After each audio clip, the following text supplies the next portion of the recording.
नमस्कार. सिटी न्यूजच्या बातमीपत्रात प्रेक्षकांचं मनपूर्वक स्वागत. दीपावलीतील 5वं पर्व भाऊबीज मंगळवारी साजरी होते. गृहिणी चंद्राला भाऊ मानतात. चंद्राला प्रथम औक्षण करून नंतर भावाला औक्षण केलं जातं.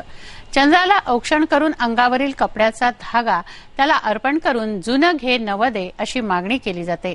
त्यानुसार जुने हेवे दावे, जुने मतभेद, क्लेश नष्ट होऊन नव्या उत्साहाने नववर्षाची सुरुवात होऊ दे, नव चैतन्य सर्वांच्या जीवनात सळसळू दे अशी सिटी न्यूज चॅनेलतर्फे भाऊबीजेनिमित्त शुभेच्छा. आणि बातमीपत्राची सुरुवात करूया सुविचार मालेने. आपले मन आपल्या लाडक्या मुलाप्रमाणे असते. ज्याप्रमाणे लाडकी मुले नेहमी असंतुष्ट असतात, त्याचप्रमाणे आपले मन नेहमी अतृप्त असते. म्हणून मनाचे लाड कमी करावे व त्याला सतत लगाम घालावा. बातमीपत्रात वेळ झाली एका विश्रांतीची. विश्रांतीनंतर पुन्हा भेटू. पहा फक्त सिटी न्यूज.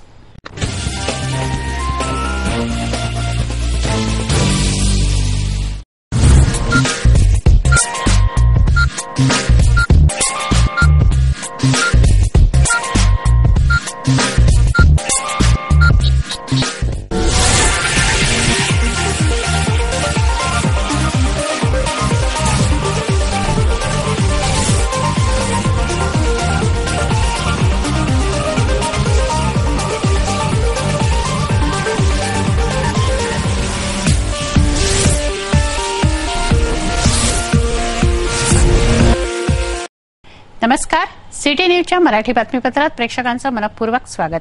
बातमीपत्राची सुरुवात करूया सुविचार मालेने. आपले मन आपल्या लाडक्या मुलाप्रमाणे असते.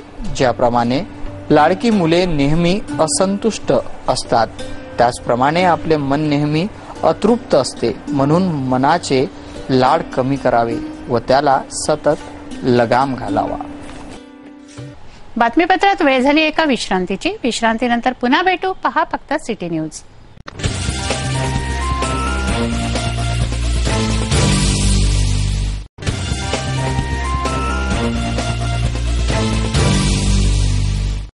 विसाव्या अंती पुन्हा आपलं स्वागत आहे. चला बघूया बातम्या विस्तारित स्वरूपात. वाशिम जिल्ह्यातील माळेगावची रहिवासी 21 वर्षांची संगीता रवी चव्हाण या बाळंतिणीचा जिल्हा सामान्य रुग्णालयात उपचारादरम्यान मृत्यू झाला. तिला 6 दिवसांची चिमुकली मुलगी आहे. प्रकृती बिघडल्याने माहेरच्या नातेवाईकांनी तिला इरविनमध्ये दाखल केलं, मात्र उपयोग झाला नाही. सासर माहेरच्या मंडळींमध्ये मात्र अंत्यसंस्कारावरून इरविनमध्येच भांडण जुंपलं. जिल्हा सामान्य रुग्णालयात 29 ऑक्टोबर रोजी एका बाळंतिणीला उपचारार्थ दाखल करण्यात आलं. उपचारादरम्यान या महिलेचा मृत्यू झाला. संगीता रवी चव्हाण असं या 21 वर्षीय महिलेचं नाव असून ती वाशिम तालुक्यातील माळेगावची रहिवासी आहे. तिची प्रसूती वाशिममध्येच झाली होती. तिला 6 दिवसांची चिमुकली मुलगी आहे. माहेरच्या मंडळींनी तिला इरविनमध्ये दाखल केलं होतं, मात्र माहेर आणि सासरची मंडळी याबाबत एकमेकांवर आरोप प्रत्यारोप सुरू झाले व अंत्यसंस्कार सासरच्यांनी करावे का माहेरच्यांनी या मुद्द्यावर रुग्णालयातच त्यांनी गोंधळ घातला. आपल्या भावाला दीर्घायुष्य लाभावं याकरता बहीण भावाला ओवाळते आणि मंगल प्रार्थना करते. दिवाळीच्या 5व्या दिवशी भाऊबीज साजरी होते आहे. कार्तिक मासातील द्वितीयेला हा सण मोठ्या धुमधडाक्यात साजरा करण्यात येतोय. काही बहीण चंद्राला भाऊ समजून चंद्राला ओवाळत आहेत. आपल्या भावाला दीर्घायुष्य लाभावे याकरिता बहीण भावाला ओवाळते आणि मंगल प्रार्थना करते. दिवाळीच्या 5व्या दिवशी भाऊबीज साजरी केली जाते. कार्तिक मासातील द्वितीयेला हा सण मोठ्या धुमधडाक्यात साजरा करण्यात येतो. काही महिला चंद्रालाच भाऊ समजून चंद्र ओवाळणी करतात. भाऊबीज हा दिवस शरद ऋतूतील कार्तिक मासातील द्वितीयेला येतो. द्वितीयेचा चंद्र आकर्षक व वर्धमानता दाखविणारा आहे. बीजेच्या कोरीप्रमाणे बंधुप्रेमाचे वर्धन राहावे ही त्यामागची भूमिका आहे. यजमान आपली बहीण यमुना हिचे घरी जेवायला गेले म्हणून या दिवसाला यमद्वितीया असे सुद्धा म्हणतात. एखाद्या स्त्रीला भाऊ नसेल तर चंद्राला ओवाळून भाऊबीज साजरी करण्याची प्रथा आहे. भाऊबीजेच्या दिवशी बहीण आपल्या भावाला औक्षण करून ओवाळते व त्याच्या दीर्घायुष्याची प्रार्थना करते. दिवाळीच्या सणात भारतीय संस्कृतीत भाऊबीजेला अनन्य महत्त्व प्राप्त झालेले आहे. मंगळवारी भाऊबीज मोठ्या उत्साहात साजरी केल्या गेली.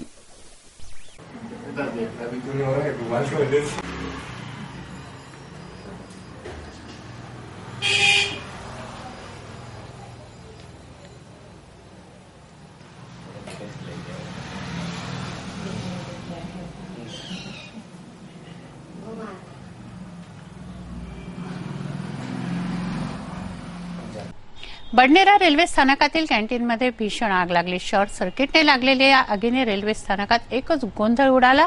धावपळ झाली. सुदैवाने जीवितहानी झाली नाही. मात्र रेल्वे रोकाव्या लागल्याने प्रवाशांची प्रचंड गैरसोय झाली. वीज पुरवठा बंद करावा लागल्याने अंधाराचं साम्राज्य रेल्वे स्थानकात पसरलं होतं. सोमवारी रात्री बडनेरा रेल्वे स्थानकावरील कॅन्टीनला भीषण आग लागली. शॉर्ट सर्किट झाल्याने सिलिंगमध्ये ही आग लागली. या आगीत कॅन्टीनमधील सारंच सामान भस्मसात झालं. खबरदारीचा उपाय म्हणून कोंडेश्वर पॉवर हाऊसपासून वीज पुरवठा खंडित करण्यात आला, तर खबरदारीचा उपाय म्हणून अनेक रेल्वे बडनेरापासून काही अंतरावर थांबवण्यात आल्या.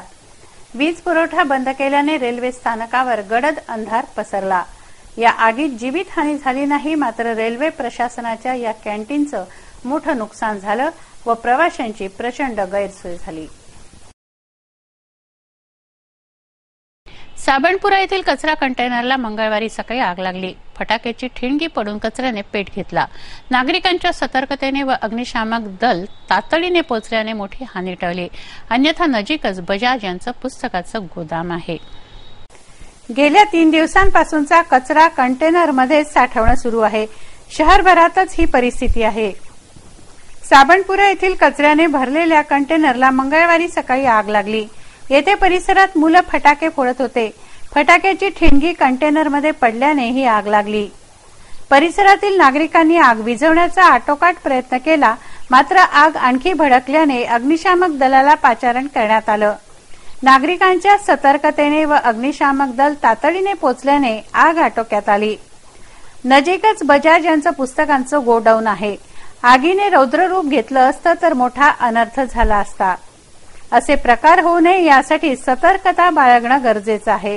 कारण शहरभरात कचरा कंटेनर आहेत, त्यांची स्वच्छता ठेवल्यास अशा घटनांची पुनरावृत्ती होणार नाही.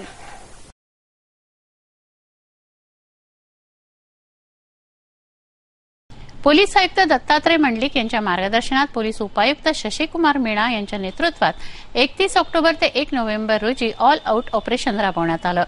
या दरम्यान करण्यात आलेल्या नाकाबंदीत तब्बल 507 वाहनांची तपासणी करण्यात आली असून 11 अधिकारी व 100 कर्मचाऱ्यांनी ही मोहीम राबवली आहे. नियमभंग करणाऱ्या वाहनांवरही मोटार वाहन कायद्यान्वये कारवाई करण्यात आली आहे. उपायुक्त शशिकुमार मीणा यांच्या नेतृत्वात ऑल आउट ऑपरेशन राबवण्यात आलं. 31 ऑक्टोबर ते 1 नोव्हेंबर दरम्यान राबवण्यात आलेल्या या मोहिमेदरम्यान 507 वाहनं चेक करण्यात आली. 31 ऑक्टोबर रोजी राहिलेल्या कारवाईमध्ये नाकाबंदी दरम्यान 32 वाहनं चेक करण्यात आली. त्यापैकी 8 वाहनांवर कारवाई करण्यात आली. यशोदानगर चौकात 28 वाहनं चेक करून 4 वाहनांवर कारवाई करण्यात आली. तर चपराशीपुरा येथे 33 वाहनं चेक करून 5 वाहनांवर पोलिसांनी कारवाई केली. बियाणी चौकातही 27 वाहनांची तपासणी करण्यात आली. त्यापैकी 5 वाहनांवर कारवाई करण्यात आली आहे. गुन्हे शाखेचे तसंच क्यूआरटी पथकासह शहरभरात गस्त करून सार्वजनिक ठिकाणी दारू पिणाऱ्यांनाही ताब्यात घेऊन त्यांच्यावर कारवाई करण्यात आली आहे. संबंधित पोलिसांच्या त्यांना स्वाधीन करण्यात आलं आहे. शहरातील ढाबे, wine shop, beer bar, hotel यांना चेक करण्याच्या अनुषंगाने भेटी देऊन वेळेवर बंद करून शहरात शांतता व सुव्यवस्था कायम ठेवली आहे.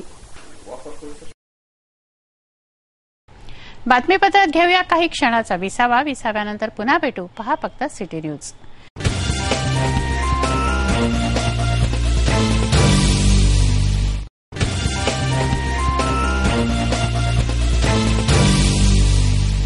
विसाव्याअंती पुन्हा आपलं स्वागत आहे. वळूया उर्वरित घडामोडींकडे.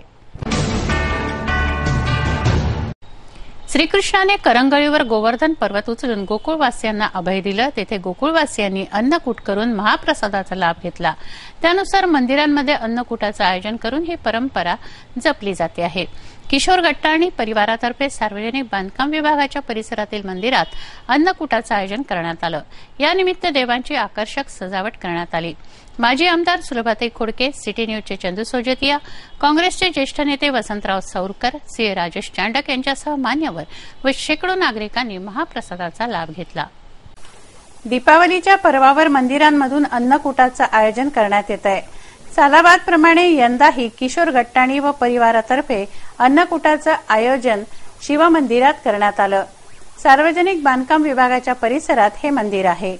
दीपावलीच्या दुसऱ्या दिवशी पूजा, आरती, भजन, कीर्तन करून अन्नकूटाचा कार्यक्रम संपन्न झाला। शेकडो भाविकांनी महाप्रसादाचा लाभ घेतला।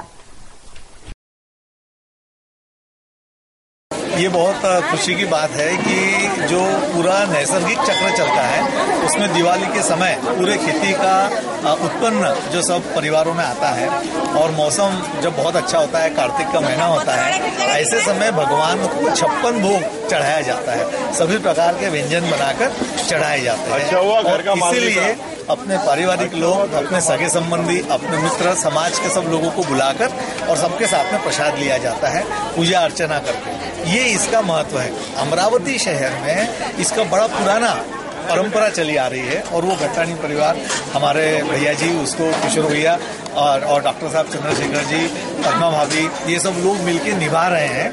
और इसलिए यहाँ पर आप देखते हैं कि पूरा समाज, सभी जाति धर्म के लोग सब साथ में आते हैं, प्रसाद ग्रहण करते हैं, भगवान को याद करते हैं और दीपावली नववर्ष की शुभकामनाएं बांटते हैं। धन्यवाद। अमरावती शहरातील प्रसिद्ध हृदयरोग तज्ञ व समाजसेवक डॉक्टर मनोज निचत यांनी दरवर्षीप्रमाणे यंदाही आपली दिवाळी गरीब, बेघर व वृद्धाश्रमातील लोकांसमवेत साजरी केली आहे। यावर्षी त्यांनी 15 बेघर कुटुंबांना ब्लँकेट, साड्या, त्यांच्या मुलांना नव्या कपड्यांचं तसंच मिष्टान्नांचं वाटप केलं। तसंच भानखेडा येथील मातोश्री वृद्धाश्रमातील वृद्धांनाही पुरणपोळीचं जेवण देऊन पुढेही समाजकार्य करत राहण्याचा आशीर्वाद घेतला। डॉक्टर किरण निचत, डॉक्टर राजेंद्र निचत व त्यांच्या स्टाफने हा स्तुत्य उपक्रम राबवला।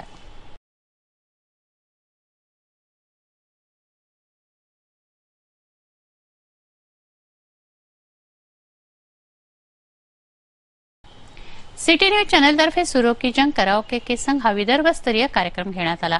या कार्यक्रमाला उत्स्फूर्त प्रतिसाद मिळाला। विदर्भातील कलावंतांना मंच उपलब्ध करून देण्यासाठी आयोजित या कार्यक्रमाचं पुनःप्रसारण करण्याची प्रेक्षकांची मागणी आहे। त्यानुसार दररोज दुपारी 3 वाजता पुनःप्रसारण सुरू असून बुधवारी दुपारी 3 वाजता 13वा एपिसोड प्रसारित होतोय। सिटी न्यूज चॅनलतर्फे राशी भविष्य हा कार्यक्रम चालवण्यात येतो। यामध्ये भविष्याबरोबरच दैनंदिन जीवनातील उपयुक्त माहिती पंडित पुरुषोत्तम सत्रे गुरुजी देत आहेत, तसंच दिनविशेषांचीही माहिती देत आहेत। एक नजर बातमीपत्रातील अन्य महत्त्वाच्या घटनांवर। वेळ झाली आहे आपली रजा घेण्याची। आपणास काही माहिती द्यायची वा काही सुचवायचे असेल तर आमच्याशी थेट संपर्क करा।